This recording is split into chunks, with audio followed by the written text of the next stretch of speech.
விஜயினுடைய அந்த ஜனநாயகன் படத்துக்கும் விஜயினுடைய 41 பேர் மரணத்திற்கும் ஒரு நெருங்கிய தொடர்பு இருப்பதாக சிபிஐ சந்தேகப்படுகிறார்கள்.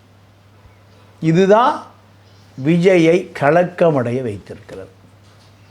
நீங்கள் விஜயினுடைய அந்த ஜனநாயகன் படத்தினுடைய தணிக்கை சான்றிதழ் வாங்காமல் திரைப்பட வெளியீடு தேதியை அறிவித்தது மிகப்பெரிய பக்குவம் இல்லாத ஒரு தன்மையை காட்டுகிறது. நீங்கள் நீதிபதி கேட்குறார், தணிக்கை சான்றிதழ் வாங்கிய பிறகுதான் நீங்கள் வெளியீட்டுக்கான தேதியை அறிவித்திருக்க வேண்டும். நீங்கள் திருமண மண்டபம் முதலிலா மணமக்கள் முதல்லையா? விஜய் என்ன பண்ணார்னா மண்டபத்தை ஒப்பந்தம் செய்துவிட்டு மணப்பெண்களை தேடுகிறார், மணமகனை தேடுகிறார். இதை நீதிபதியே கேட்குறார்.